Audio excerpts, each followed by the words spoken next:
Israël Ziv, général de l'armée israélienne, ancien commandant des opérations spéciales de Tsahal. Première question, on l'a appris, l'armée aurait pris la décision de ne pas éliminer la cellule depuis la semaine dernière. Première réaction de votre part? Il y a deux considérations dans ce genre de cas, à court terme et à long terme. Je ne m'exprime qu'en mon nom, mais je pense qu'à court terme et dans ce timing particulier, il en va de l'intérêt israélien d'éviter un embrasement dans la région.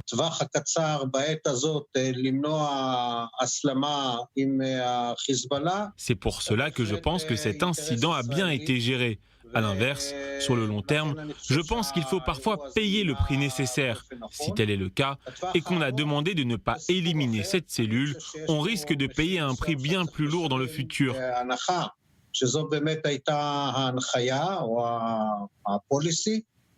Il est important que le Hezbollah, et n'importe quel ennemi d'ailleurs, sache qu'il y a un prix à payer pour chaque infiltration. Ce n'est pas une promenade.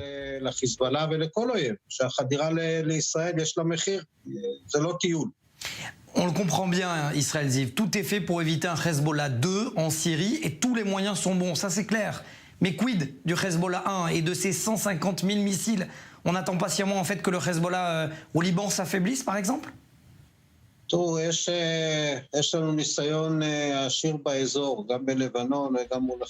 Nous avons une grande expérience dans la région, au Liban et face au Hezbollah. Notre expérience nous a toujours montré qu'à chaque fois que nous avons essayé de se débarrasser de telle ou telle organisation, le vacuum n'existe pas.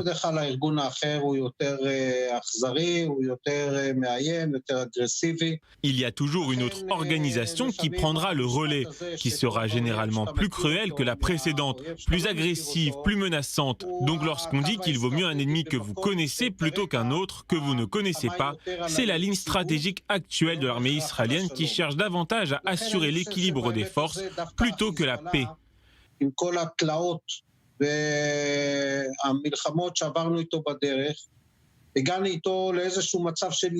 Et malgré toutes les embûches et les conflits que nous avons connus avec le Hezbollah, nous sommes parvenus à une sorte d'équilibre avec l'organisation. Je ne parlerai pas de stabilité, mais d'équilibre dans la région. Et je pense que cette équation est positive pour nous, puisqu'en fin de compte, nous n'avons aucun intérêt au Liban.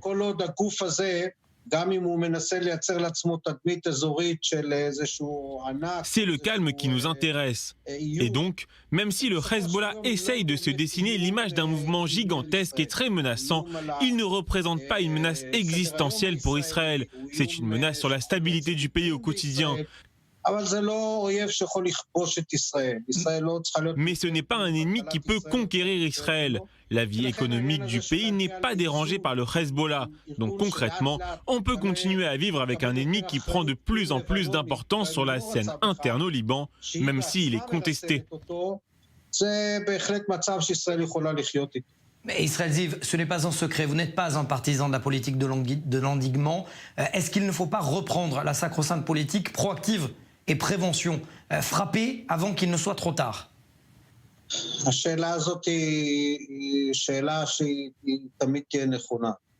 Cette question, quoi qu'il en soit, sera toujours exacte, soyons honnêtes.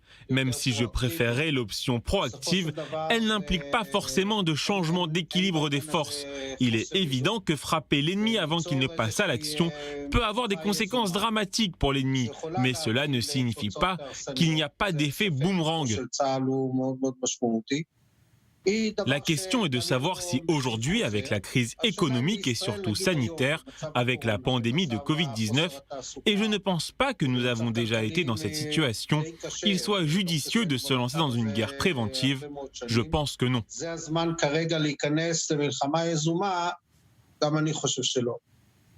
Général Ziv, vous parlez fréquemment avec le chef d'état-major, qui était sous vos ordres, Aviv Kochavi. Si jamais vous deviez l'avoir au téléphone, par exemple aujourd'hui, demain, vous lui diriez quoi? De prendre les devants? Premièrement, je suis fier de lui. Je pense qu'Aviv Kochavi est l'un des meilleurs officiers que l'armée israélienne connaisse aujourd'hui. C'est un excellent chef d'état-major, très mesuré, réfléchi. Je pense que dans une région très complexe et instable, d'un point de vue sécuritaire, économique et politique, il représente un excellent commandant de navire et sa gestion des forces de sécurité est très appréciée. Je n'ai pas besoin de lui parler, notre relation est suffisamment bonne. Je pense que je l'enlacerai et lui dirai de continuer ce qu'il fait actuellement. Un autre parachutiste, et ça sera ma dernière question, Benny Gantz, qui est ministre de la Défense actuel, a déclaré qu'Israël, hier, continuera à opérer même loin de ses bases. Suivez mon regard, l'Iran. Le but, c'est quoi? C'est profiter autant que possible des derniers mois à la Maison-Blanche de Donald Trump jusqu'au bout? Il y a une chose où Israël ne peut faire de compromis, ou du moins deux. La première, c'est la présence militaire iranienne en Syrie. Israël la considère comme un casus belli, une ligne rouge. C'est une situation que nous ne pouvons pas accepter de facto. Quelle que soit la situation dans laquelle se trouve Israël, le pays ne peut se permettre une présence militaire iranienne en Syrie. Et je pense que ça, Israël le gère de manière efficace. Je vous rappelle que les Iraniens avaient prévu de former une armée de plus de 100 000 personnes. Israël ne peut se permettre d'avoir ce deuxième front chiite en Syrie. La deuxième chose avec laquelle nous ne pouvons faire aucun compromis, c'est un Iran nucléaire. Ce n'est même pas une option. Et donc, face à ces deux enjeux, que nous ayons ou pas quelqu'un qui nous soutient davantage ou pas à la Maison-Blanche, nous sommes contraints d'opérer. Je pense que c'est ce que nous faisons et c'est la meilleure stratégie à adopter. Merci beaucoup Israël Ziv, ancien commandant des opérations spéciales de l'armée israélienne, ancien surtout général de l'armée israélienne. Merci à vous.